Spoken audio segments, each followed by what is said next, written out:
Hey YouTubers, it's Charlie. If you didn't see it, Game of Thrones posted this Omaze teaser video, which is just characters talking about a charity they're doing associated with Season 6, but there were some really cool things that they teased during it, so this is going to be a breakdown of that. Just careful for spoilers for everything on the show that's already happened and everything in the books that the show has already done. So I'm going to start with the Northern storyline stuff. I'm going to play this mirror part of the clip. Here we go. You could find out where we went for an entire season. Hint. It was pretty magical. So yeah, right off the bat, what does that mean? Well, it means that Mira Reed is coming back, which I think most of us unofficially assumed. Like, everybody associated with Bran's storyline was put on ice for Season 5, so we're like, well, they'll probably all come back except for Jojen, who died at the end of Season 4. But on the list of things that I was pretty certain about that Season 6 would do, she was pretty low. Like, we're really certain that Daenerys is going to have a big Dothraki storyline because she was captured by Dothraki at the end of Season 5, but Mira Reed was kind of left hanging in the wind, or in the roots, I guess I should say, with Hodor, who is also coming back, even though he doesn't appear in this teaser. When she talks about the magical place that we have been, she's talking about the royal we of their party. So we have to talk about what the dynamic of that group is going to be, because the way Dan and Dave were teasing it around the Emmys and some of the interviews they've done since then, Bran is going to be like Luke Skywalker in Return of the Jedi, almost a complete Jedi, not officially a fully powered Green Seer, but one who is almost there. Like Luke Skywalker in Return of the Jedi was calling himself a Jedi, even though there were still a couple things he had left to do. So for all intents and purposes, Bran is going to be a total badass. So what is Mira going to do if her role in the party previously was to be Jojen's protector? She was Jojen's older sister, so it had been her job her entire life to keep an eye on him. Mostly because one day he'd be Lord of House Reed after Hallan Reed died, who I know we're still wondering where he is. Hallan Reed is still alive somewhere on the show. The show just hasn't addressed it yet. But then as things start to go crazy in Game of Thrones, when Season 1 and Season 2 pick up, Jojen starts to get the dreams, realizes that there's this higher calling, he needs to find Bran and take him to see the last Green Seer. So at that point, he starts to get weaker and weaker, just like Bran got weaker when he lost the use of his legs. Mira officially appoints herself his protector because he cannot protect himself.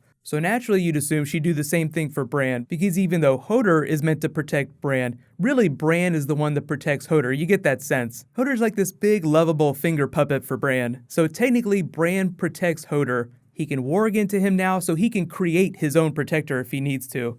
So what's been happening with Mira this whole time? Especially like if they need things in that root system while he's been training with the last Green Seer, presumably the children of the forest that serve the last Green Seer will get whatever they need.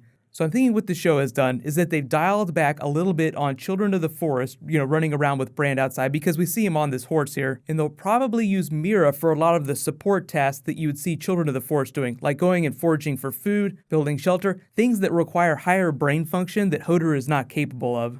Now, I know a lot of you are asking about Winds of Winter, like what does this mean for that? Because at the end of Dance with Dragons, it seemed like Bran was going to be stuck under that tree with the last Green Seer, like in his special cave, for the rest of his life. So naturally, no one expects Mira to just stay under there with him for the rest of her life, especially because in the books, there are more Children of the Forest serving the last Green Seer. But unless George R. R. Martin reveals some preview chapters for Winds of Winter that explain what's going on with Bran's storyline, we'll just have to wait till it comes out to see what's different from the TV show. Because it seems like based on the schedule that George R. R. Martin is on, we'll get all of Season 6 before Winds of Winter, but we will be getting Winds of Winter sometime this year, just not before the spring. And the really interesting thing that unless something changes, Bran is not going to be a POV character in Winds of Winter. So I'm really interested to see how that book addresses his storyline. The show is definitely jumping way further ahead in his story because he's a really important character, but if he's not a POV character, then you can't really address him unless he's doing like wraparounds, unless he's going to be like a narrator type character. But you guys let me know in the comments, what do you think Mira's role is going to be in Bran's group if he's already really powerful and he has Hodor to warg into if he needs a protector? What about all the stuff that's going on at the wall? What about the pink letter Ramsay video that I just did? Ramsay Snow is going to be very active in the north, taunting who we think might end up being Jon Snow. There might be a big battle. Will we see Mira, Bran, and Hodor involved with that? Maybe indirectly, but I think Bran is going to be more concerned with the Night's King and the army of whites that the White Walkers have created. The wall is supposed to be the kingdom's first line of defense against stuff like that, but really, Bran is the first line of defense because he's way further north of the wall, and now thanks to the Green Seer, he has a much broader understanding of what's going on with the White Walkers and the War for the Dawn. So we do see Bran getting involved with the craziness that's going on just south of the wall, between Winterfell and the wall. I think it'll only be indirectly, but every once in a while the show throws us a curveball. So just be prepared for Bran to show up places that you do not expect him. Next big thing that appears in this, Loras with a shaved head. We are offering you and a friend a chance to fly over to Belfast and visit the Game of Thrones set. You'll get a chance to meet the cast, watch us film, and even sit on the Iron Throne. There are a number of reasons why he could have shaved his head, but it might have something to do with the Faith storyline. If you notice, all of the Faith militant have shaved their heads. Cersei had to shave her head before the Walk of Shame. He could have shaved his head for that, or because he's done filming, he could have just shaved it because the actor wanted to shave it. But I just saw a lot of people were freaking out because he had really short hair. It's not like Kit Harington hair watch, it's not quite the same thing. There are a number of more plausible reasons to explain why Loras could have short hair. But next big character, Nymeria Sand. I can show you the best way to get sand out of your shoes.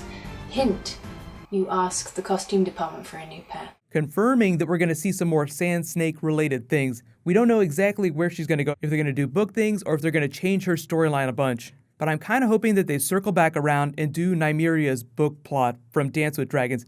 Way back in Season 2 when Tyrion was still Hand of the King, he gave Prince Doran a seat on the Small Council in exchange for help with Myrcella in the Battle of Blackwater Bay. On Season 4 of the show, Oberyn Martell came as Prince Doran's proxy, so now there's a vacant Dornish seat on the Small Council. So I'm hoping that they send Nymeria Sand and she just gets a bunch of scenes with those King's Landing characters.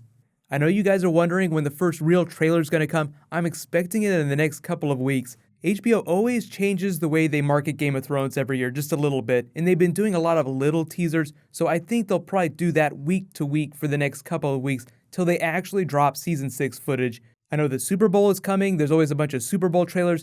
Usually the trailers you see at Super Bowls are for really big movies, not for TV shows. But whatever they end up dropping, I will totally do a video for it, so be sure and subscribe to get everything. If there's any special bonus videos that you guys want, just let me know in the comments below. Giveaway time. Yay, everybody loves giveaways. Congratulations to Mario Diaz. You win last week's Amazon giveaway. Please private message me on the back end of my channel so I can get your contact details. I know you guys are really ready for Season 6 to be here. Don't worry, they'll be dropping a bunch more teasers in the next couple of weeks. While you guys wait for that, you can click here for all my Game of Thrones Season 6 teaser videos. There have actually been a bunch of them so far. And you can click here for my last big Suicide Squad trailer video. Thank you so much for watching. Everybody, let's high five. I'll see you guys tonight.